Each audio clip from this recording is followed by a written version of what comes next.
I didn't know why. I didn't know why I was alive. I cried, I screamed to God, why am I alive?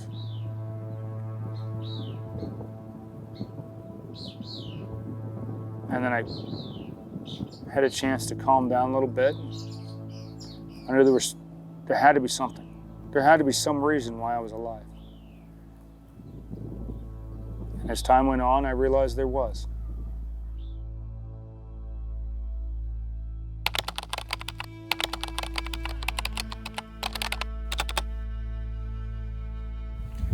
My name is Major Joe Bogart, U.S. Army retired. And this is my story. I was a major, retired as a major in the U.S. Army. I was an engineer officer. I served for a total of 28 years. 5 of that was in the Missouri Army National Guard, 23 years active duty in the U.S. Army. I initially enlisted in February of 1990 in the Army National Guard. I was a junior in high school. I did my basic training between my junior and senior years at Fort Leonard Wood, Missouri. Then after my senior year of high school, I went back and did my advanced individual training to become a combat engineer. Then after a few years in the Guard, I got to go to such wonderful places like Camp Clark, Missouri, and Camp Crowder, Missouri, and Panama. I went active duty in 1995. I was stationed at Fort Leonard Wood, Missouri at the 5th Engineer Battalion. I was a specialist, E4 in the Army. Then I got promoted to sergeant. I was supply sergeant for about 6 months in that unit before I became a team leader. Then in 1999, I was stationed in Baumholder, Germany with the 40th Engineer Battalion. But all this time, 9/11's going on. It was after 9/11 and the wars in Iraq and Afghanistan are going on, and I felt that I needed to do more. Summer of 2006, there was a few of us lieutenants in there who were engineers, and we were asked if we would be willing to deploy and catch up to a unit that was already deployed because they needed more platoon leaders. I said yes. We got to Iraq in July of 2006. They were already about 3/4 of the way through their deployment, and I was assigned as a platoon leader with 2nd Platoon Bravo Company, 5th Engineer Battalion.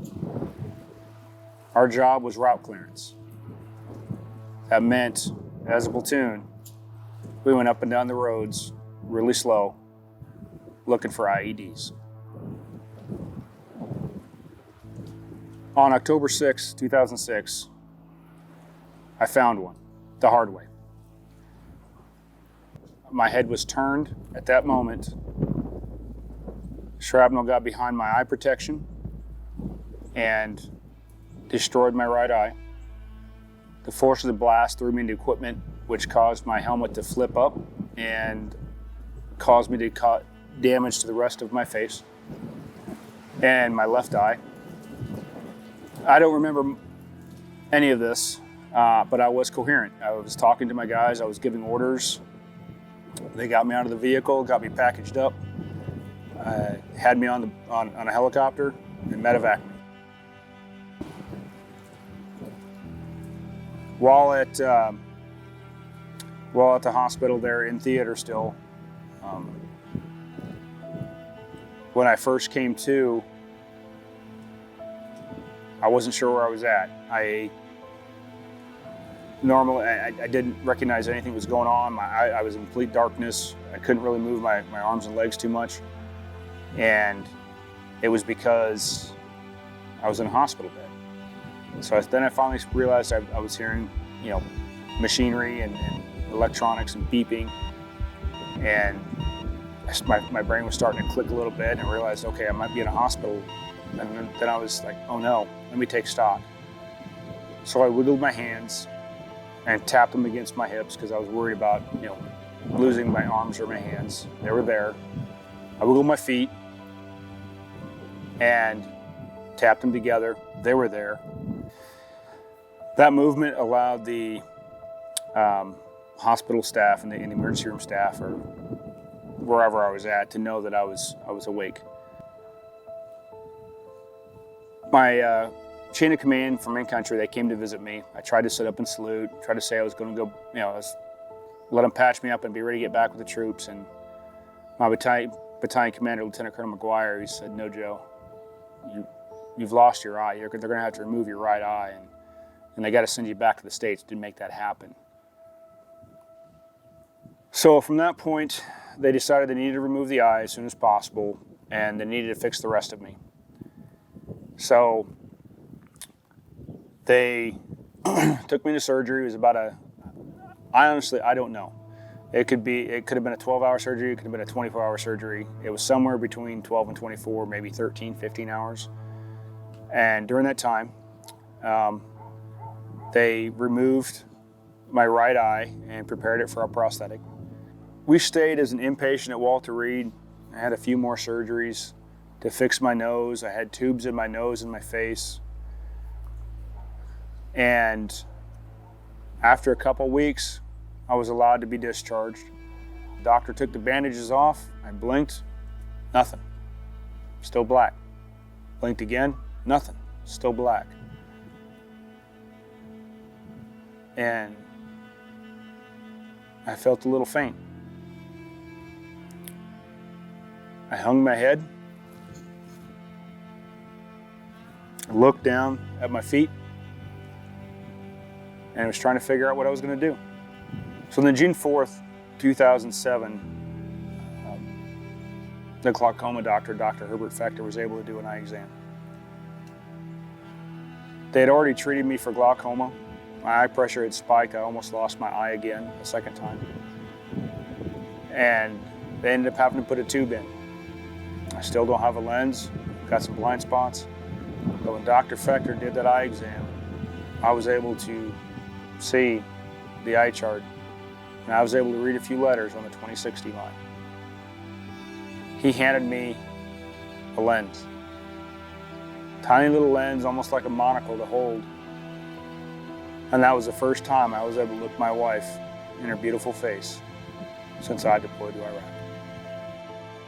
In June of 2008, I received my letter to allow me to stay in the Army.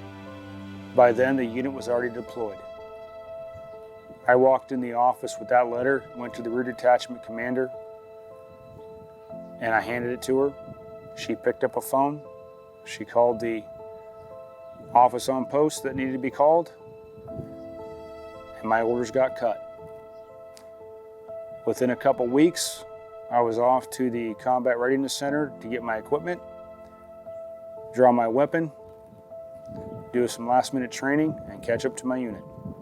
I left my guide dog at home, I hid my cane, and I faked that this legally blind guy who only sees about that much of the world could get over there. And I did. I touched down and had my feet in Iraq by August 1st of 2008. And I did every job that I possibly could. I stayed mostly on the installation in Iraq as a Company XO. By then I was a captain. I was the HHC Company XO that I worked in the operations cell, helped target the I.E.Ds. June 30th, 2009, I arrived back home at Fort Leonard Wood, Missouri with all my brothers and sisters. And when we walked in to that field house, and it exploded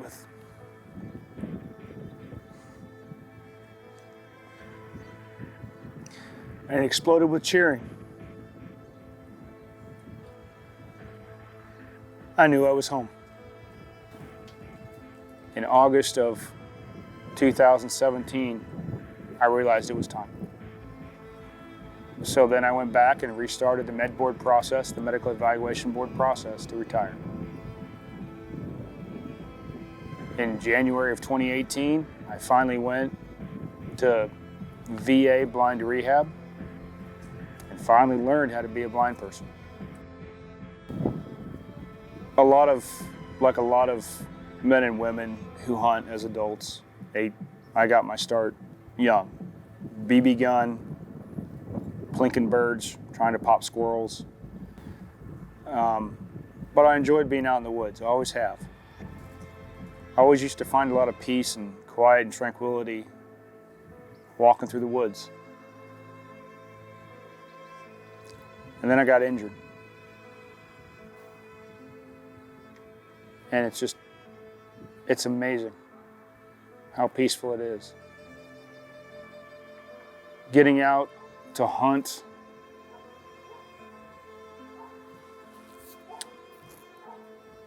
I'm going to borrow a word from a term that has become part of why I love to do it.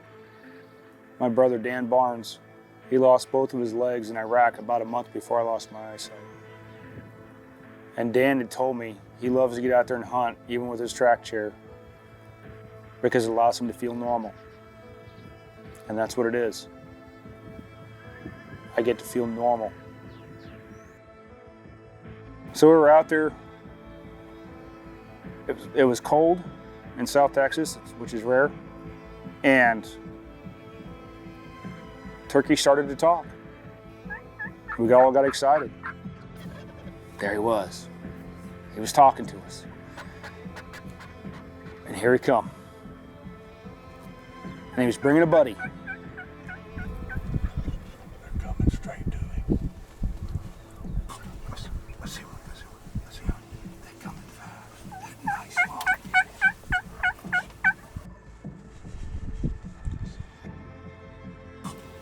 Let's see. They're coming fast. They're nice long. Say it, y'all. I'm coming to you.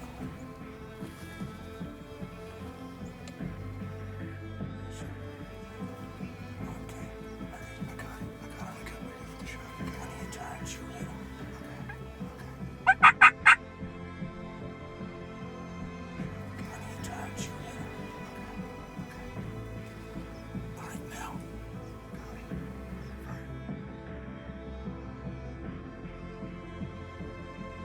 it. And finally he cleared. So I took him. He's gonna bounce.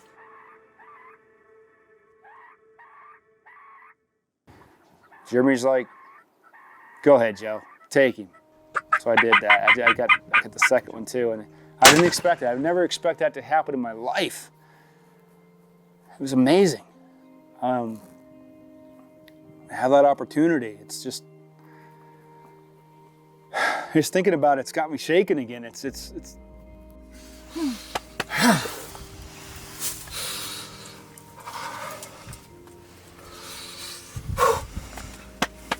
Let's see that smile. Yeah, did it. Good job. Oh, thank you. That's pretty awesome. So cool, but I wouldn't be able to do that without great people like that are bringing me out here, and like my guide, Jeremy Judd, and great guys like Dave Hentosh, who create organizations like Veterans Afield Foundation. Getting veterans out on some of these life-changing hunts are it's healing, it's magic. And we're just guys that got beat up doing our job, and people want to help us. Thank you. Thank you so much. To Major Joe Bogart, thank you for your service. And everyone at Mossy Oak is honored to know you.